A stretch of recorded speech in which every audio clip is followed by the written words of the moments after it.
So, hey, we got to move on. We got one more thing to talk about, something that's directly affected to the coaching changes. Look, with all these guys moving, a lot of the things that people ask and wonder is this who's going with you? I think I don't know if you guys ever know that movie. Jerry Maguire. No, half Oh, baked, where he said that he's yeah, like, I just want yeah. to know Can. who's coming, man. Who's coming, man? Yeah. They just Yo. want to know who's coming with them. And as we saw a year ago out of Oklahoma, you see their coach. He goes out there and goes to USC. Who follows him? The stud receiver, the stud quarterback. So this is Yeah. something that definitely is prevalent now in college football, and it's more prevalent because of the transfer portal. So there are a number of names out there. I sent you guys to list. I mean, I'll name off a couple just quarterbacks that step out to me, but Devin Leary out of NC State. Unfortunately, he got the injury, so he wasn't able to finish out the season. DJ Ugalele, who we saw was taken, he was replaced after he did the first two drives and he played really poorly in the ACC championship. Klubnik came in there, and the rest was history. He should have been benched way before that. But oh well, yeah, absolutely, months ago. In my opinion, I mean, credit to Dabo for being just stubborn with sticking with him over. He's our guy. He's our guy. He's our guy. But I'm gonna be honest with you. You're absolutely right. Klubnik, I saw it the first time I saw Klubnik get in there. It was just better vibe. He was just closer with the team, and the ability you can't deny it. You cannot deny it. He's the better quarterback, in my opinion. So Ugalele's gone. Hudson Card from Texas. He's another guy that's gone. Alex, I'm coming to you. Like, you see a lot of these names. I mean, what did you say? Over 1,000 names on the first day? As of last night, there were over 1,000. Well, yeah, as of Monday night, there were over 1,000 players in the transfer portal. Yeah, that is crazy. That's crazy. And I mean, you listed off some of those names, but even more just at the quarterback position. You got Jeff Sims from Georgia Tech there. Brennan Armstrong from Virginia. We had Cade McNamara transfer, Keaton Slovis, JT Daniels, Graham Mertz, Hank Bachmeier. Like, a ton of starting quarterbacks are in the transfer portal. Like, it's absolutely insane. And then you have Trey Sanders, the running back. Like, it's just – there's so many high-quality players that – I mean, we talked about it off the screen or off the show. You've got JT Daniels, who's going to his fourth team. 4, ladies and gentlemen. Like, it's getting a little ridiculous with the transfer portal and how it is now. So I think they got to tighten it up a little bit. Maybe one immediate eligibility, and then maybe on your grad transfer year immediate eligibility. But in between, if you transfer again, I think you got to miss a year. There's got to be something. There absolutely has to be something that prohibits these guys from just being able to get up and leave. Because what does that show? And maybe it's what the coaches do. Kind of like you were saying, the coaches leave after 1 or 2 years after they've said, "Oh yeah, I'm going to be here for a couple of years. I'm signing these 8-year contract," and then they up and leave after a year or two. So, can we really blame these players for doing essentially what the coaches are doing? I mean, that's a good point. I mean, maybe they're seeing that, but I mean, we've talked, Sean, you and I have talked about this even with Anthony on our previous shows, talking about there had to be some kind of limit because I mean, you can't just be able to bounce around so many times. Yeah, and I think I mean, it kind of begs the question that are there. It's kind of a blessing and a curse for these college teams. I mean, Georgia as an example. You got all these 5-star quarterbacks, but what do? They end up sitting on the bench. Only one can play. You know what I mean? Right. What are they going to do? They're not going to sit there and waste away your collegiate career sitting on the bench as a backup if they don't get any field time. So I mean, what else are they expected to do? I mean, now do I think they should be able to bounce around so much? Probably not. But I mean, to have like sit out a year that but still that takes 1 year of their eligibility, or maybe have some kind of I don't know. I mean, I don't have the fix for it, but I mean, it may be a part of it. Being there are so many good players like 5 stars or 4 stars coming out of high school that there's not enough room to put them or to play them. There's not enough schools to have them start. But I mean, how do you fix that? No idea. But I mean, to your point though, I mean, there's something got to be done, and maybe for the coaches as well, because I mean they're watching these coaches bounce around, and I mean I should be able to do that too, and right now they are, Right. But the difference is before they weren't getting paid money. Now they have the NIL deal, so now they have money, and it doesn't really matter where they go. They're just trying to get play time. So, and that's what Jared's saying. Nobody cares about how many times you transfer if you're winning. Like that's the issue that I think we're turning into. Is just like it's all about the win. It's not about creating a chemistry. It's not about sticking with somebody or sticking to your word. There's no loyalty, right? Exactly. Yeah. Let me preface this by saying this. I was one that was all about the transfer portal. Because I thought what it was going to do was it was going to even some of these schools out. And you're going to have some of these lesser schools being able to come up because they have the talent that they might not have been able to get through how things were before in recruiting. But this, I got to agree with you guys. This is too much. This is just too much. You can't do it each year. Yeah. Just for reference, Sean, I mean, like I sent you guys. So I mean, I'm looking at it now. So there was 171 total for the SEC conference. There are 126 for the Pac-12, 124 for the Big Ten, 120 for the ACC, 96 for the MAC, 91 for the AAC, 87 for the Conference USA, 85 for the Big 12, Mountain West 84, and the Sun Belt 67. So I mean, everybody's above 50. I mean, there's 50 players per conference are hitting the portal. Yeah. Now look. So. I'm trying to look at it from a positive perspective, because like I said, immediately when I first thought, I was like, this is great. This is free agency. This is good because you're going to give people chances. What about, like you said, Colin, what about that quarterback that was all world and optimist, all world in middle school, comes into high school's all world, and then is now the 5th string quarterback somewhere? Yeah. He wants to play. And he can go somewhere else and play, and he can go to a smaller school. Is that still beneficial, or is it getting lost in the fact that, if this doesn't work for me, then I'm going to go here? Well, how does it play out when he gets a scholarship? You know what I'm saying? Say he's so good enough to go to college, he gets a scholarship to come there. But he's not going to play, but he's on scholarship, right? So where does that fall? Yeah.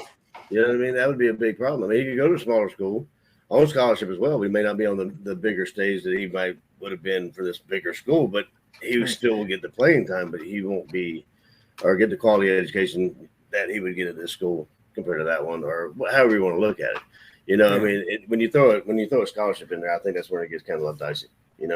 Oh yeah. And then Alex, and then throw in NIL deals.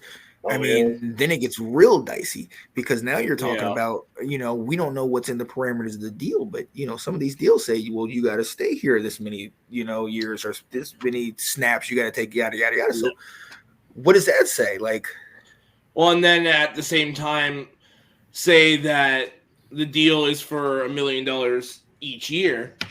Now, say I go to transfer, do I have to pay a certain portion back? Like how does all this work?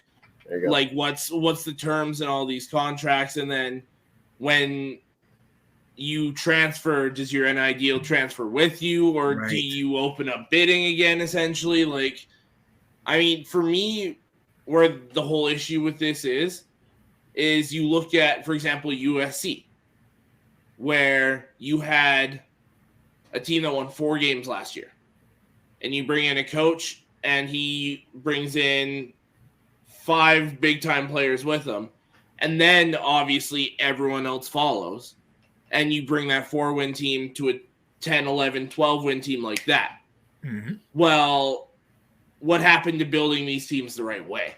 Right. Because everyone's going to be on USC, and then who knows, 2 years from now when Jordan Addison's gone, Mario Williams is gone, Caleb Williams is gone, all these guys, maybe they fall right back down to being irrelevant again. Yeah.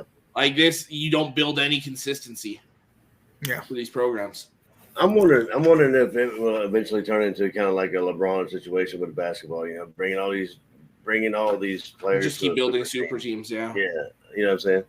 It may end up being that way. That's just Kate said Michigan lost a huge commit because of an underperforming Miami gave him a better NIL deal.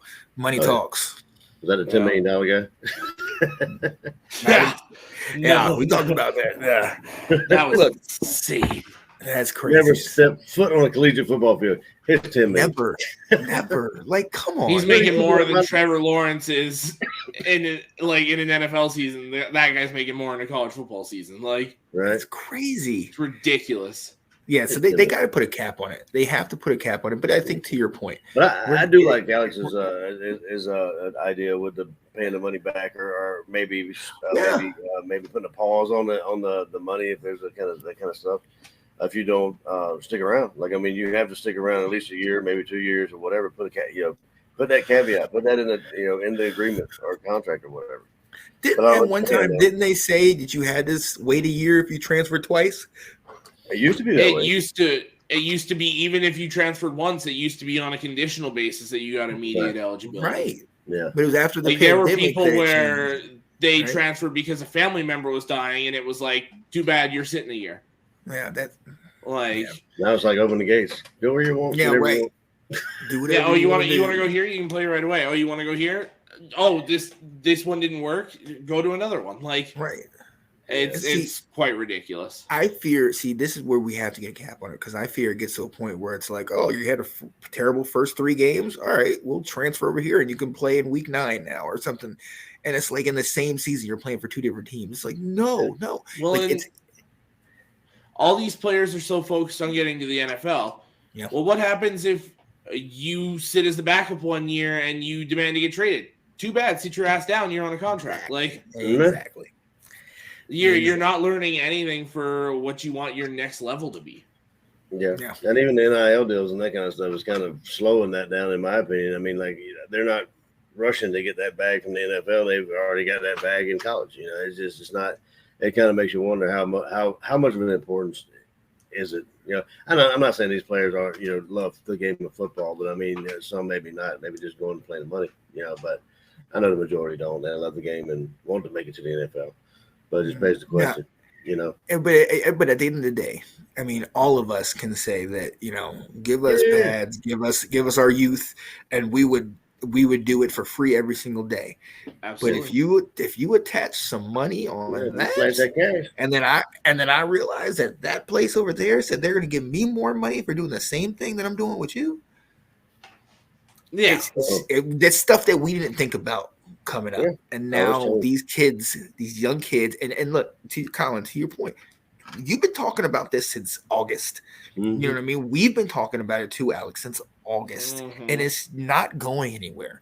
You know what I mean? Yeah. So they're gonna have to put some kind of regulations, some stipulations on these guys moving, on the money they get, on what is happening with them. With that being said, sometimes it works out well. We saw the coldest Crawford had that deal with the HVAC place or the air conditioning place. But now even he's transferring too. Right. I saw that. So I wonder what happens. So it's does he get that air conditioning deal if he transfers to say Minnesota or like? What happens to the commercials? Like, do they switch the commercials? Wait a minute. So the mailman's no longer the mailman; he's the milkman. So he got any idea with some milk? So he's a milkman now. He changed his name to Milkman. Yeah. Oh, hey, and this is absolutely he's not wrong here. It's absolutely right. Absolutely. We know it. That is absolutely we know right. it. Yeah. It's now just like I always say this. It's just like the cannabis industry. It was always going on. It was just illegal. It was widely unaccepted. Now they're accepting it and they're just taxing it and putting money. Yeah, there was a meme I saw on Facebook. I can't remember. It was I don't know whether it's true or not, but it was a hilarious caption on it. It was, I guess I'm just old school. I'd rather pay these kids under the table like we did back in the day and not make it. There was a guy in the Alabama sweater. I don't think it was wasn't fair, but it was just an awesome caption with an older guy. He's like, I guess I'm just old fashioned. I'd rather pay under the table like we used to. I'm telling you, what was going on. Oh, you know it was crazy. It was crazy, the money. Oh, yeah. And I'm sure some of that stuff was still going up until the minute the NIL deal stuff came in. Look at SMU with the death penalty. Like, oh, God. What they were doing with some of those guys. Yeah. Oh my goodness. CJ Stroud signs a $200,000. He drives a $200,000 car because of the NIL deal. Wow. Must be I'd nice, drive more sir. expensive one than that. I'd have a chauffeur for I would have $200,000 car. I'd have somebody drive me around. Exactly. Wow.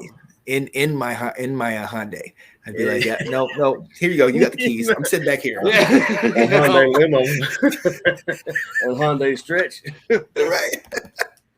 Thanks for watching. If you like that clip, be sure to check out the other great content from the Let's Talk Football community. And as always, please like, subscribe, and hit that notification bell so you'll be notified when more great content like this becomes available.